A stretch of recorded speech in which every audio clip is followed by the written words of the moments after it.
Are you ready to become awesomer? Hello everyone, my name is Umar. I'm your host on the No Limit Selling podcast, where industry leaders share their tips, strategy, and advice on how you can become better, stronger, faster.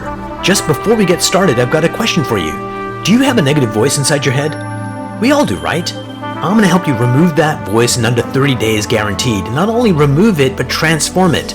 So instead of the voice that sabotages you, there's one that propels you to much higher levels of performance and success.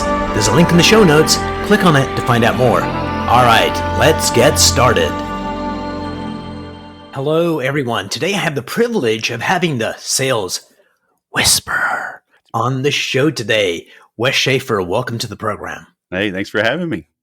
So, Wes, what really intrigues me is when you're in the armed forces, and I can see in the background of our video shot that you were in the Air Force, that there's really good leadership training. But in the Air Force, you can have lieutenants that are like spectacular and ones that are not as good. They went through the same training. So talk to me about the disconnect, because we're going to talk about sales as well. Just going through the course isn't enough. So let's take a look at the military first, and we'll come back to sales. Yeah, well, it's human nature. Look, by definition, half of the population in anything that you do is below average. Yep. But if you ask all the population, they're on the upper half. Exactly. And so it applies in leadership. You got good leaders, you got bad leaders. Sometimes the bad leaders get better. I remember going back to my 10-year reunion, and this guy came up to me because at the Air Force Academy, you've got 40 squadrons, right? You've got roughly 4,000 cadets, somewhere in that neighborhood. So roughly 100 students, cadets per squadron. And so you spend your first year in one squadron, then you transfer to another one because you're getting yelled at for a year. And so they're like, we'll send you somewhere else. So there's no bad blood. You got to hang out with anybody. So I spent 3 years with this guy in Squadron 34, Loose Hogs. And this guy was kind of a geek. We were not particularly close. And I saw him at our 10-year reunion, and I was just politely avoiding him, right? And he countered, he confronted me, right? Like got in my way as I was walking to the bar, and he's like, "Wes, I've changed, man. I saw the light, And then as I got to talk with others, he really had. He grew up. He got out in the real Air Force, we call it, became an F-16 pilot, and he realized his idea of leadership and even communication at 18, 19, 20 years old was not quite right. It wasn't quite the most effective way to really get people to follow. So, some of the bad ones learn, and, some of the good ones fail, but it's life, right? Nobody's perfect. There's always the ups and downs. I'm a firm believer in everyone has the right to suck. And what that gives you permission to do is to execute. And as long as you execute and monitor, you can get better. And if you never execute, of course, that doesn't work. But let me tell you something really interesting. Probably one of the best keynote speeches I've ever heard. I don't remember his second name. First name was Charlie, and he had to be like 89 million years old. And he was a resident at the Hanoi Hilton, the Vietnam War. And he was saying, this one guy was the glue that held the whole freaking thing together, and they used tapping with wires to communicate because the guards didn't permit it. And then they would have contests, and the contest was, okay, who, got captured when, how fast you were going and how high you were going. And of course, the Air Force boys, your people, were like, I was doing like Mach 2. I was at 40,000 feet. I got shot down. I got captured. And they went all the way down to this guy that was the glue that held the entire thing together, was a sailor. And he was on his ship, and he accidentally fell overboard. And so he said, I was doing like 20 knots and I fell like 50 feet and I was not captured. I was rescued. And he was the lowest ranking person, but he ended up being the morale glue that held everything together. Yeah. Which is amazing. Yeah, you never know. You never know what you're capable of until you're pushed, right? And I think you see the old story that hard men make for good times make for soft men make for hard times. Yes, the Right. cycle. Hard times or bad times lead to good men, strong men. So, um, you need to push yourself. You need to get uncomfortable, and it's hard, right? We like being comfortable. Um, Yeah. so you got to push yourself to really know what you're capable of, and yeah, you never know who the real leaders are. You've seen countless stories like from the Holocaust and things that people rose up, children, in World War II and whatnot, just rising to the occasion. So Asian. push yourself so you know what you're truly capable of. And I forget who said it, but it's you it's an old adage that it when the moment occurs, right, you don't rise to your potential, you regress to the level of your training. Yeah. Okay, so train hard. So in the military, let's go to infantry for a minute, and I promise we're going to bring it back to sales right now. You can get a platoon of soldiers that are strangers. They come together and something magical happens where people go above and beyond the call of duty and they do things for each other that they would not do otherwise, like put themselves in harm's way. And oftentimes they're lifelong friends. So then we come into the modern world where we've got sales teams.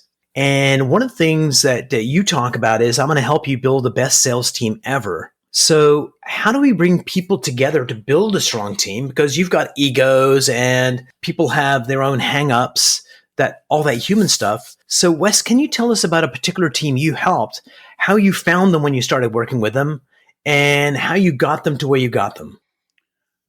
Well, I'm kind of like the police, right? You don't call 911 and just tell them, hey, everything's fine. Come on over for a hot dog. Right. Right. When people are reaching out to me, yeah, some are proactively, looking to grow, but a lot of times it's like, whoa, things are a mess. We need some help. Right. And people will call me all the time and, or like we'll meet at a function back when there used to be functions, and they go, oh, the sales whisperer. So you're a sales trainer? I go, yeah, it's one of the things I do. Oh, can you train my people? Right. And what they expect me to do is get into a song and a dance and start to pitch them and blah, blah, blah. But what I ask them is, how do you know that you have people that are even trainable? Right. Okay. So when people come to me, and we need to realize this in any industry, something has happened that led them to finally pick up the phone and make that call, to reach out. Okay. So we have to figure out what has happened, and what is the impact, and who besides that one person really cares. All right, so let me pause you right there because I think all of that is brilliant. But give me a real world example so we can actually put structure to it. And you can change the name of the company so we don't embarrass anybody. But give me a real life story of this is what was going on. This guy noticed, came to me, and this is what we discovered. Right. Well, and I'm leading to it because it's people. I have failed probably as many times as I've succeeded because the client wasn't willing to change. Okay. I mean, I'm working with one right now. They are bleeding membership. And it has taken 6 weeks to convince them to take one very small action, that we've already seen like a 50% improvement just on the phone on the initial conversation. Okay. So now they're starting to buy in, with little wins. So in any business, so when those that are listening, we need to take the time to truly uncover the pain and the motivation and that raw nerve, to follow our advice. Okay. So I've turned around daycare centers, legal firms, laser eye centers. I mean, because they're all humans. Yes. Right. And so we've got to find their motivation. But the daycare, we added $250,000 to their bottom line, and they only had It's huge. 96 seats. What 22 of them were vacant. I took this husband and wife team that they have a marriage ministry. Something like 74% of the room opted in to their offer. Almost 200 people in the room. I just changed how they ask for their contact information. And I did it. I met them an hour before their talk, and I just redid their talk, redid their close. Nice. Right. That's important. Yeah. Yeah. So you got to take the time to understand their motivation and their pain, and then big changes can happen quickly. So one of the things that I find kind of intriguing is we drink our own Kool-Aid. Yeah. And we think our messaging is so spot on, but Wes, you don't understand. People really need to know about this portion of it, but you see things clearly. And in fact, you have a sword behind you so you can cut away all the bullshit. But getting them to believe it and to embrace it are two different things. So they may be paying you, but they fight it. So how do you get people to take a step back and look at it more clearly? Because, I'm guilty of it. I see things my way. And sometimes it takes someone to say something and me to kind of noodle on it for a day and go, why did they react so badly? What they were saying was actually spot on. So how do you counteract that? Yeah, it's human nature. I mean, you can't read the label from inside the bottle. Yep. Right. Looking from the outside, looking in, it's easy to see where the issues are. So what we need to realize is we have to decide as humans in our business, do we want to be right or do we want to be effective? Yeah. No, I want to be right. Yeah. And so that's why your bank account's going to be limited. So, it's a fair statement. It's a fair statement what you said, but it's how we see the world. It dictates what it shows up like. So sometimes, being right we think is effective, but it isn't. And you need somebody to hold up that truth that allows them to realize it. Well, yeah, but when I say, look, eventually they're going to come around to realizing I'm right. Okay, but yes. You can't just bash them in the face. Okay, what, you're doing that? Are you ignorant? How the hell are you even in business? This is amazing. This is the worst. This is the most disorganized company I've ever seen. Blah blah blah. Like, no kidding. That's not going to help. That's why they call me, because things are in disarray. Because maybe they lost their biggest client. Maybe, margins are down. Okay, they know that. I don't have to beat them up. Now, despite that, I understand as humans, we want to be right. So even though they're calling for help deep down, they want to be told, hey, it's not your fault. It's okay. You did what you could. Any rational person would have made the same decisions. So you have to balance that with, okay, are you really ready, willing, and able to make the changes I'm going to recommend? Okay, that's how you prove you're right, by getting them results. Okay, Bingo. But you can't just bash them in the head with it right up front. So when you go into a team and you find a particular team member and you go, Jane, she could be spectacular, but there's something kind of getting in the way. So how do you diagnose individual folks, especially the ones that are doing a good job, but there's greatness there, and for whatever reason, they can't achieve it? And if you can think of a real life person, that kind of makes your example a lot more real for the audience. I'll answer it broadly at first, but most companies, most sales managers, they spend all their time on the turkeys and ignore the eagles. Okay. And then they're surprised when the eagles leave. Fly the coop. And they're left with the turkeys. Now, granted, most of the eagles, they don't necessarily want or need a lot of help, but they do appreciate good, effective help. They don't want to be taken for granted. And even though most salespeople are in it for the money, they are also humans and they appreciate the recognition. Okay, so take the time to recognize them.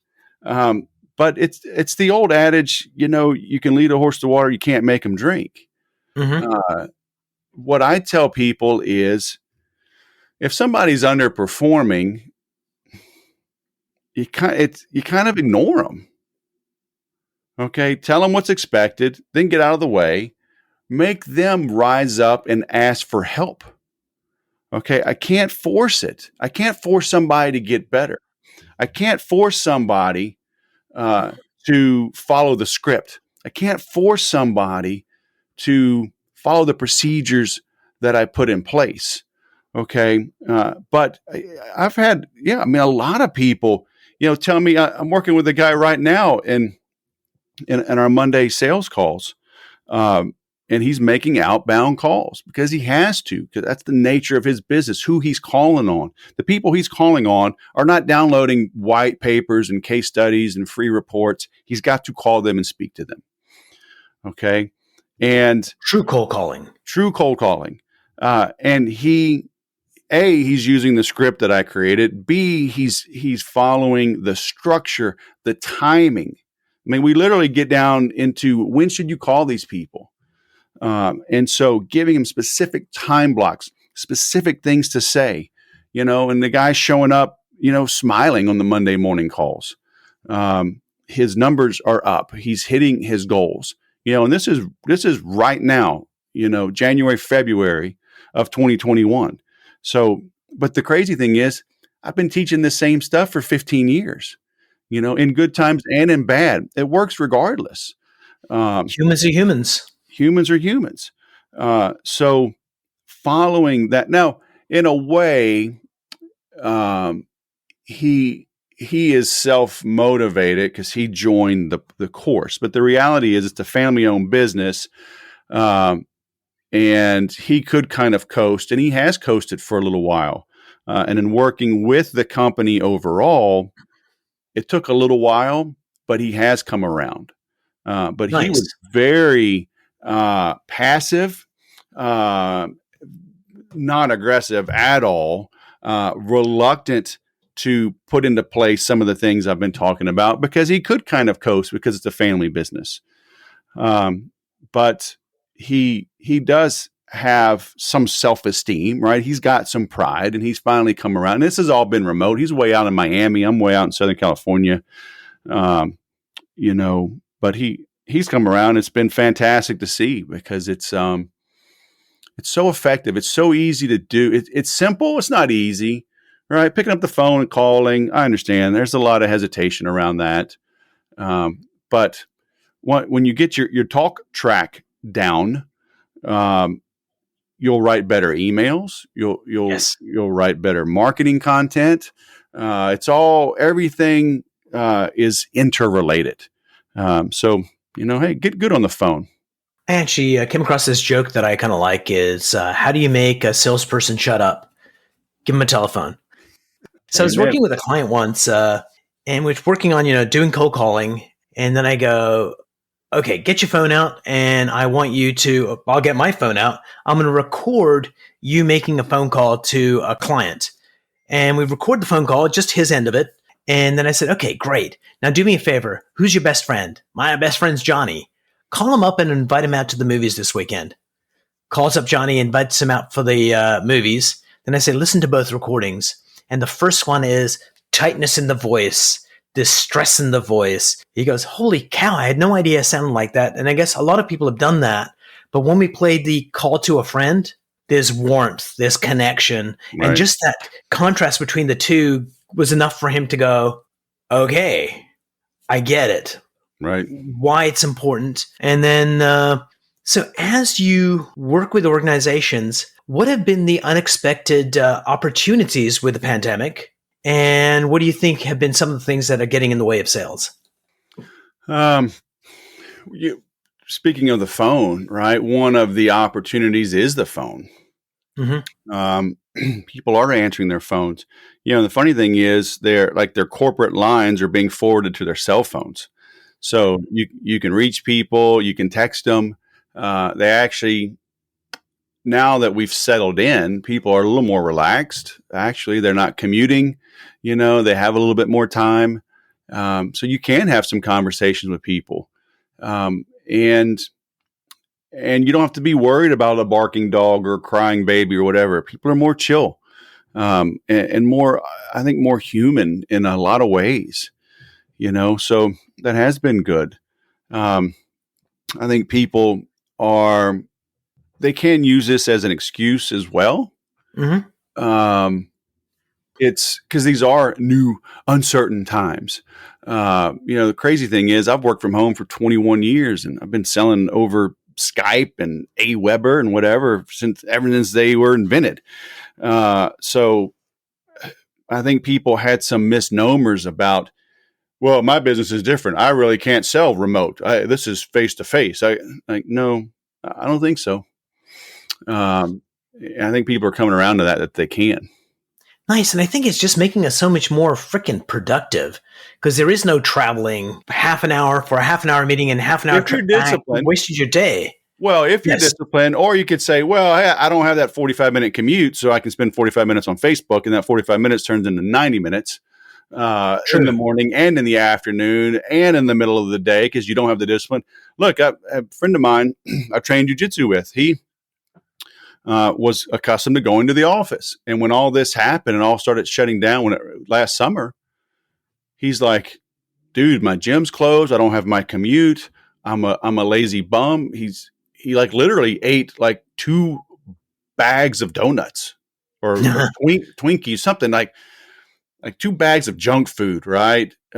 In one day, in one sitting. And I was like, and this was like a big, tough guy, a competitor, winning jiu-jitsu tournaments, big, strong guy, right? Very disciplined when in his routine. So, I gave him some tips and fortunately he followed them and was able to kind of get into a good routine.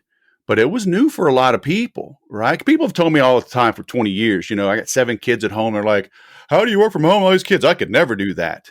And like, well, clearly you can because we all have to right now. Yeah. But it was a hard transition for a lot of people. And so I don't want to downplay it, but hey, it's the hand we were dealt. So, make the most of it. Speaking of technology and getting better at what you do and CRMs, there are like so many freaking CRMs. You've got the granddaddy of them all, Salesforce. And I know you've got a quiz that people can take to figure out which one's going to be the right one for them. And the answer is the one you use. But other than that, tell us about the quiz.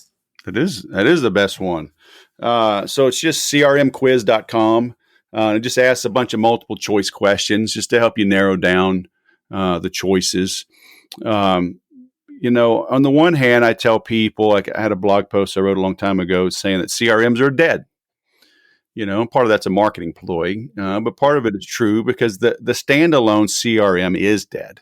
Salesforce bought ExactTarget, I think back in like 2012, something like that. It's been a while, for a couple $1 billion. And that does, email and marketing automation. And they had already bought Pardot. ExactTarget did. And Pardot does automation of workflows and processes and whatnot. So even Salesforce has recognized for almost a decade that having a CRM is not enough. It's the store of the data, and you need good, accurate, reliable data so you can then take the appropriate actions. So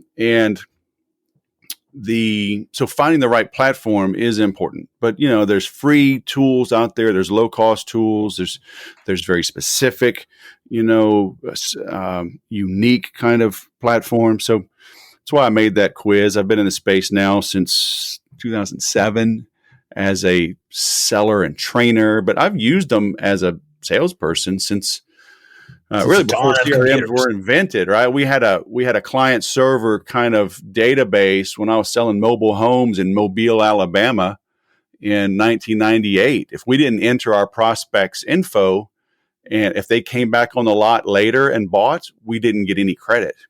But if we registered our leads and they came back and bought, we got 50% of the sale, even if we weren't the salesperson that closed them. So just for entering their data. So 23 Huge. years, I've been logging my customer data in a database.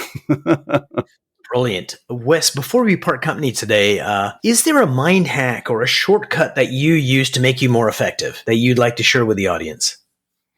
Well, shortcuts, yes. I'm a freak about efficiency. I tell everybody, look at what you do 2 or 3 times a day or 4 or 5 times a week and have a process for it and automate it if you can. Right. I use a tool on my Mac called Text Expander. It's also built into your iPhone and into the Apple ecosystem. So on my Mac, in Safari, on my iPad, on my iPhone, I use the keyboard Text Expander. So I have over 100 shortcodes that literally, like if you ask me for my bio for this talk, this interview, I can send you 5 paragraphs of content with just With the a click. phrase West bio. But my Nice. address, my cell phone number, my email. My email is long, wes@thesaleswhisperer.com. It's easy to mistype. If I type in Wes and the letter E, it spells out my email. So I'm very productive just sitting on my phone, right? I may be 10 minutes early to a meeting and I can respond to a dozen emails, with content when others might be able to get 2 done, so Brilliant. I'm a efficiency freak in that regard. Wes, it was a pleasure chatting with you today. Thanks so much for being on the show. Hey, thanks for having me.